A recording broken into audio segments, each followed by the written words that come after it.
Welcome to the Business of Beauty, where we help beauty entrepreneurs in building their business and reaching their dreams. This is your host, David Lee.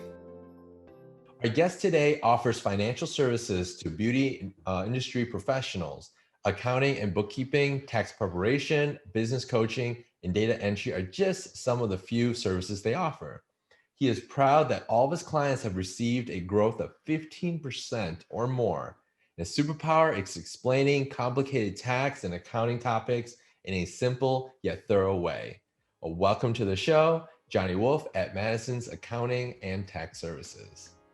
Thank you very much. How are you? Oh, doing great. Yeah. Well, thanks again for being on the show. I have a ton of accounting and tax questions. I'm sure our viewer has too. Considering how crazy this year 2020 has Absolutely. been, right?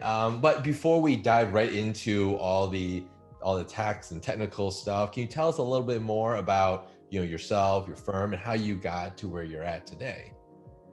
Okay, not a problem. So again, my name is Johnny Wolfe. I'm actually from Indianapolis. I work virtually out of Cincinnati, Ohio. I started my business full time because of COVID, like a lot of other people. Hmm. So I was doing some tax preparation and book work on the side. Yeah. I've been an accountant for about 5 years. I received my master's in 2015 from Indiana University. And I just decided, well, once COVID decided for me that I need to find some alternate employment, then I decided to go out on my own and just, find some clients who needed my services and really just bet on myself while I, had the opportunity. Yeah. Now, I mean, you could be covering all sorts of industries, but why beauty? Right. Well, initially that was after a rebrand. Initially I was taking on everyone. Then I read a book on basically how to, you know, upgrade my own business. So I just did a little bit of housekeeping, maintenance in my own business, and decided that I wanted to have a niche. And at the time, that's what the type of clients that I had. I learned about them in the beauty industry. I understand how to grow them. So I decided to just go that way. And luckily enough, I only know one other accountant that specifically goes for beauty industry professionals. Nice. Now, beauty, even within beauty, is a pretty wide spectrum. Like, what For sure. areas in beauty have you helped out? What type of businesses have you helped out in the beauty industry? Right. Right now, I have clients that do estheticians, barbers, salon owners, hairstylists, eyebrows, waxing. I have a tattoo artist, also a fashion designer, and just many more clients like that. So I try to cover anybody who has, a service-based business or even a retail component of their business in the beauty field. So I want them all. Yeah. Well, that's, that will definitely keep you busy. Right, for sure. Now, in all these businesses, what have you noticed like throughout this year? I mean, I've heard they've been, in this industry, it's been hit pretty hard, Absolutely. especially for any beauty business that has to be really service-based, really hands-on. I'm not saying the ones that have a product, but they have to be there seeing clients. Like, what has your experience been working with these businesses? It's been very volatile. So I've picked up clients and lost clients throughout this process. You know, for the simple fact that they want to save monthly, cash on a Yeah. monthly basis. So I've seen a lot of changes, but for the clients that I do have that do stick around, we just focus on those retail components because the service subsection of what your business is going to be limited by the shutdown and by government regulations, but those services still are important to a lot of clients out there. So you just have to evolve with where we are in today and become more virtual based and be able to provide your services or teach your services to other people to Mhm. where they can do it themselves. So Yeah. there's opportunity. It's going to take a shift, but just like anything else, we have to adapt or grow, just like this industry. Yeah, absolutely. Can you give us some examples of some of your clients like pivoting? Like maybe they're an esthetician and how they're pivoting, or a barber, how are they pivoting in this world? Absolutely. So one of the first things that I, offer well, what I try to build when I take on a client for an accounting and bookkeeping, where I take more of a CFO role in their company, I Mhm. try to push them toward a more of a retail space because one, their clients are coming to them and they look at them as the experts on whatever they're coming to. For Mm. example, an esthetician, you're the skin guru in their eyes. So if you Okay. tell them that this is what you need, if you can't come and see me because of the government shutdown, but you don't want to, increasingly have, wrinkles in your face or prevent bags on your eyes, then they're going to listen to what products you suggest. Mhm. So that opens you up to a lot of affiliate marketing, Mm. a lot of retail sales, and just many other opportunities to Yeah. become just more of a virtual worker. So Mm. those work. It just takes a little a time to set those things up, and content management is the toughest part about it, Mm. but it's doable as long as you have the drive. Mm. Okay. So is that so one of your estheticians started doing that and have they been pretty Absolutely. successful? hmm learning how to do some of the I think it's called dermaplaning on your face Yeah. and alone, and some how to just creating that virtual content so that you can sell it. Have a braider who just finished an ebook on how to braid a child's hair for fathers. So Oh, okay. there's a lot of different opportunities, a lot of different avenues in which your content can be seen by the Yeah. audience that you want, and this is where you are. This is where we are now. Yeah, so really shifting from that service-based piece to a more of a educational DIY model, where they can absorb the content. And plus, this model is way more scalable, right? Right. Because it doesn't require the owner's time or someone servicing it 24/7. Right, and that's some of my typical growth plans for a Yeah. business. But like you said, we're kind of forced into it now. With Mhm. the government and this coronavirus shutdown, and we want to package ourselves and our brand as the safest, most sanitary product service around. Yeah. So it all helps. It all helps yourself. So Mhm. um, I don't want anyone to be discouraged about where the economy is or where the beauty industry itself is. Yeah. We just, like I said, and I want to keep reiterating, just adapt and grow. Yeah.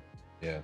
Have you seen your clients what about like rent and all the space they had before and now they're like, okay, Mhm. shut down, you know, like is there any way they can reutilize that space, or is there other options that a business can do with Yes, space? yes, and you're getting into a little bit of my trade secrets here, but just another way to use kind of your space is a quote I often use with a lot of my clients is, "Why dig for gold when you can sell the shovel?" So as you chew on that, just think about people who want to be where you are, and that you can actually provide them the tools to do so. So you have the space. Why don't you teach out of it? Invite just a small number of groups and turn that into a classroom setting Love it. and teach a few classes and let people, kind of hone in on their skills. And, that's another way to pivot as well.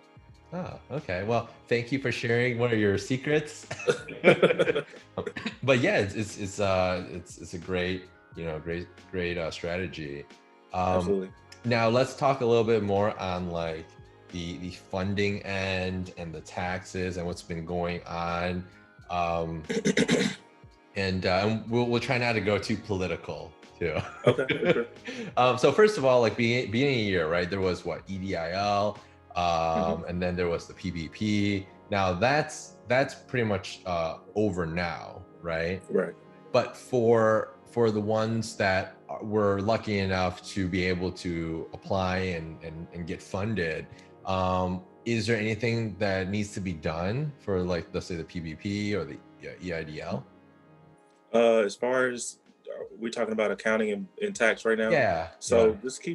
just keeping accurate records on what you're doing with it. I know that there has been a lot of people who are securing these, government funding options, for the wrong reasons. So I'm only going to talk about the people who are doing it for the right reasons. So, Yeah. um, Yeah. So no one buying a Lamborghini. Do not buy a Lamborghini with that. right, right. There was And someone I'm not actually like they actually did right, yeah, they did all that. So don't do that. The feds will come right. after you. So it just what we need to talk about then is just accurate bookkeeping. So Yeah. what are you doing with the money that that you received? And the government knows what they gave you. When it comes Mhm. tax time, when if your profits don't match what your books say, then there is a chance that you could be audited. So you just want to make sure that you're documenting everything. There's some cloud-based softwares out there for free that you can use that will just match with your bank account, and you'll be able to track through that way. A lot of online stores have those same features. So just make sure that you're doing what you can to track all of your expenses, because at the end of the day, you want to make sure that your end of year taxable liability is low. Mhm. And if the government or the IRS ever come knocking, you want to be able to have a sound way of Yeah, protecting like an yourself, audit trail, because evidence to right, show like this is how I applied every single dollar of this loan. right. Yeah. Absolutely. And that just goes for business structures as well. You don't have to have a lot of document trails for sole proprietorships, Mhm. but for LLCs and S Corps and beyond, you do want to make sure that you have at least some type of backing. Because if you Mhm. get audited, how it works is the government will claim that you cheated on your taxes, Mhm. and you'll have to go and defend yourself. So Yeah. um, you want to make sure that you have a way to do so. Mm, okay. Yeah. I mean, I know like the accounting tool I use is QuickBooks Online, and it's Right. worked pretty well. And yeah, in the reporting area, it will track all the payroll and stuff like that For too. sure. But I think they've changed it a few times too, right? Now the PPP requirement isn't 75% payroll and then Mhm. 25% everything else of the business. They keep adjusting it. Um, Right. so definitely keep that in mind.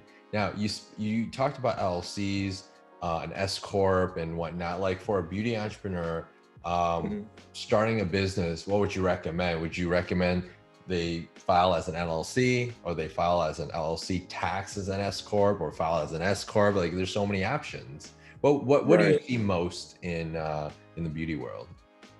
Let me tell you what I suggest instead. Okay. Um, every everyone, no matter what you are, even if you don't have a business, you should have an LLC. Hmm. Just simply because of the tax benefits that come with it, and your tax benefits, excuse me, your losses that your LLC takes offsets your W-2 income. So even if you don't have any entrepreneur dreams or anything like that, Hmm. you should have an S corp now. Excuse me, an LLC. Now, LLC. S corp and S corp or a regular corporation, that's a little bit more complicated tax wise on the Hmm. benefits of that. But it's very useful if you have a number of businesses that you need to Hmm. shelter. So the name of the game is protecting as much of your money from the IRS as you can, Yeah. but that comes with a drawback, because if you're showing losses on your return from your business, then that will impact you on getting funding later from the big banks. So Mm, that and yeah. with your accounting as well, because your tax returns don't always tell the full picture. Yeah. But if you don't have a on-staff accountant that's keeping track, or you're keeping track yourself, then you want to make sure you're careful with those decisions that you're making with your business. Mm, mm. Okay. Okay. Nice. Nice. Is there a certain threshold that it makes sense, like to go from LLC as a sole proprietor to switch over to, an S corp, or even tax as Yes. an S corp? So we're getting into trade secrets again. Not really, but but there's really no threshold. But think of it like this: Yeah. if your company, if your business is making more money than you need on a monthly basis, then it's probably time to switch to an S corp, Yeah. because you don't need that income. Okay, it Mhm. can stay in your business, but you don't want to pay income taxes on it. Yeah. So that's when it's time to switch. Mm-hmm. Mm-hmm. Okay. Okay. So, well, yeah, some great valuable info. Any other tips, especially for, for this year, and how beauty businesses can prepare for the end of the year, right? It's coming Right. up, and then also for next year. Okay. For right now, I think every beauty business, any business right now needs to be focused on Black Friday. Mm.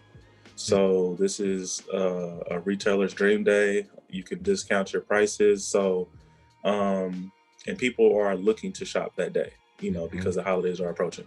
Yeah. So prepare yourself, make sure that number one, know your numbers, know what your margins are, Yeah. know what products that or services that um,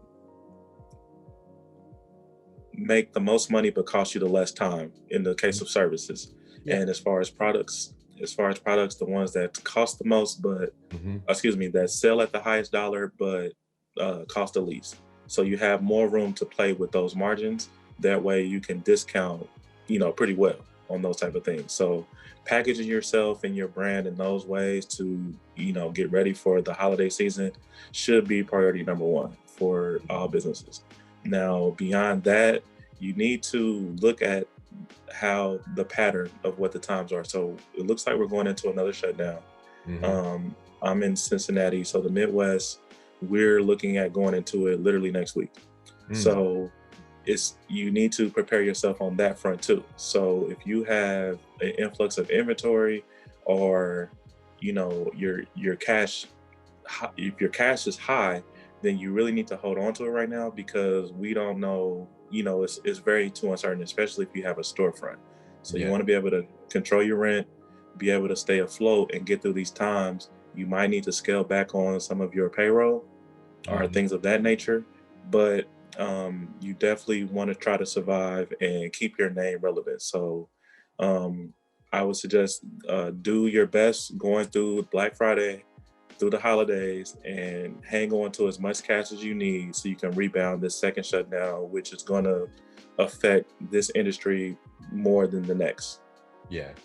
Now, going and I have a question regarding like now, like for 2021, with Hmm. with the essentially Biden presidency, he's Right. going to want to change some of the tax reforms and adjust that. Do you think small businesses will be impacted much with these changes? Small businesses are always impacted, but it just depends on when you're in an LLC, that it's still a part of your regular tax. So only thing that we have to worry about is employment tax at the end of the day. Mhm. And any changes that are made, then we need to kind of just adjust. Okay. And you can literally pay $0 in any business for income tax. You can't get past the employment tax, Hmm. but um, but you have enough time in 2021 to prepare for that. So, like I said, the name of the game is to pay the IRS as little as possible with the Hmm. with the obvious drawback. Yeah. But um, just think about it. Think about how much you owe this year, Hmm. and you want to owe that next year. If not, then you need to be spending your money on things that upgrade your business. Okay. Okay. Now, I hear some people like to spend a little bit more near the end of the year, so they don't have to be taxed as much on their income. Because if they're going to, let's say, buy a piece of equipment, buy a piece of Right. software, they usually do that right before the end of the year. I mean, what's your recommendation? Would you recommend that, or would you say, you know what, buy it when you need it? Don't wait until the end of the year. No, so that's all part of a tax strategy. So number one, equipment is you can't write off the whole piece of equipment in 1 year because it's gonna last more than 1 year. So that's not a good idea. If you want to buy inventory, now we're talking. But Mhm. like I said, we need to be very careful right now because our industry will be impacted. So hold on to as Mhm. much cash as you can. Cash is So king. right. So yes, lower your taxable liability as much as you can because you Yeah. can't get that money back later. But I do understand if you're going to spend the money on anything, I would say inventory. Let's Inventory. get your Okay. inventory up so you can at least always have something to sell and you have an asset basically. Yeah. Yeah. But Okay. yes, that strategy works. There could be a lot more planning around it to make sure that you know what you want to spend throughout the year. So it's Yeah. not a mad dash at the end of the year. But Yeah. people will people. So just spend it wisely and brace yourself. Literally brace yourself for economic impact due to the shutdown. Yes, yes. Well, it makes a lot of sense. Well, thank you so much for being on the show. How can our audience reach you? All right. You can follow me on Instagram at mats.llc. Or excuse me, yeah, mats.llc or mats LLC. I have to look that up. It's one of those. And that's MATS LLC. Mhm. You can follow my personal page, which is Johnny Your Accountant, all one word. You can visit me on my website. That's madisonstax.com, MADISONS tax.com. And that's enough for now. I'm not hard to find. I'm located here in Cincinnati. If you have any Cincinnati viewers, I'm in Roseline area.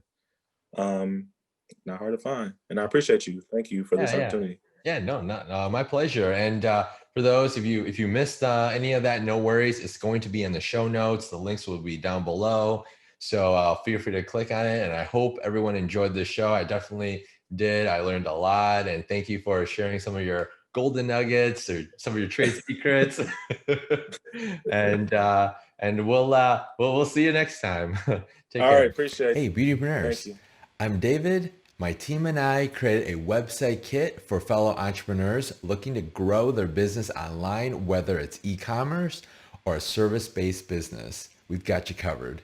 This will also help us continue our webcasts and provide valuable knowledge to countless beauty entrepreneurs watching. For more details, check out our website kits at beautybiz.info/website kits. If you like the videos that we make, you can support us by giving this video a thumbs up and subscribing to our channel. Thanks. We'll see you next time.